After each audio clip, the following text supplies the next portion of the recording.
परीक्षाओं की और संस्थाओं की सैंक्टिटी बनाए रखने के लिए, उसकी पवित्रता को बनाए रखने के लिए ये निर्णय लेना ज़रूरी था। हम लोग ये निर्णय लिए हैं in order to protect the sanctity of these institutions. Court किसी तरह का आगे का आदेश या निर्देश या मार्गदर्शन कोर्ट से प्राप्त होता है तो माननीय न्यायालय का जो भी आदेश रहेगा वो हमारी सरकार के लिए सर्वोपरि रहेगा। जो ऑलरेडी सिलेक्टेड या सर्विंग कैंडिडेट्स हैं, जो लोग नौकरियां कर रहे हैं, उन पर काफ़ी नेगेटिवली इम्पैक्ट करेगा, उसको कैसे एड्रेस किया जाएगा? देखिए, निश्चित जब ये नियुक्तियां की गई, जेसीसी सीजीएल की नियुक्तियां हुई, उस समय कोर्ट के जो आदेश आए थे सरकार ने उसके अनुसार कदम उठाया था, मगर उस समय कई सारी चीज़ें कोर्ट के भी संज्ञान में नहीं था, ना ही सरकार और एसआईटी के संज्ञान में था। अभय तिवारी इस पूरे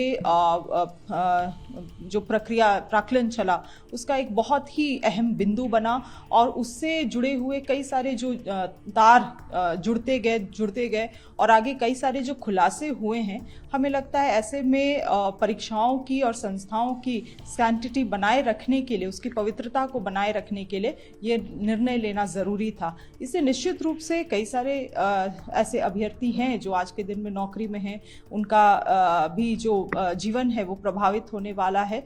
किंतु उस वक्त जब ये निर्णय लिया गया, जब अपॉइंटमेंट्स दी गई, ये सारे साक्ष्य, ये सारे एविडेंसेस सरकार के पास और कोर्ट के पास थी नहीं। आज के दिन में वो सब चीज़ें हैं, तो उन चीज़ों को भी नज़रअंदाज नहीं किया जा सकता है। उसको ध्यान में रखते हुए ये इन निर्णयों को लिया गया है। हमें लगता है कि लगातार स्टूडेंट्स का ये मांग था कि जेसीसी सीजीएल में बहुत सारे गड़बड़ियाँ हुई हैं, इरेगुलरिटीज़ हुए हैं और उन चीज़ों को आज के दिन में तुरंत में, इमीडिएट में भी फिल्ट्रेशन करना ये संभव नहीं है।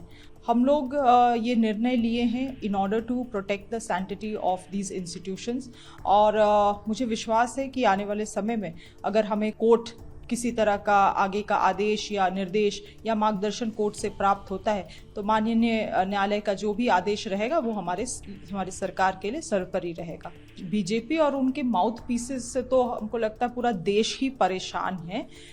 जो उनके नियंत्रण में जो चीज़ें हैं उस पे वो लोग कुछ काम नहीं कर रहे हैं, उसमें ना वो कुछ कहते हैं, उन मुद्दों पे वो साइलेंट रहना पसंद करते हैं। मगर जहाँ पे भी उनको कोई भी जगह मिल जाता है राजनीति करने के लिए तो वहाँ वो उछल पड़ते हैं। अभी एमएमडीआर का विषय हुआ, उसमें इनका कोई भी बयान नहीं है, जबकि लोगों को केवल दिग्भ्रमित करने का काम कर रहे हैं। जंतर मंतर में जिस तरह की चीज़ें हुई, आज जो जेनजीज को और युवाओं को दिमागी नक्सल कहा जा रहा है उनके प्रमुख नेता के द्वारा, उसमें ये लोग कुछ बोलते नहीं है। तो हमें लगता है जो अहम मुद्दे हैं उस पे इनका कोई स्टैंड नहीं है, मगर जहाँ पे राजनीतिकरण की जा सकती है वहाँ पे ये अपनी राजनीतिक रोटी सेकने का काम करते हैं। प्रभातखबर.com, विश्वास वही, रफ्तार नहीं।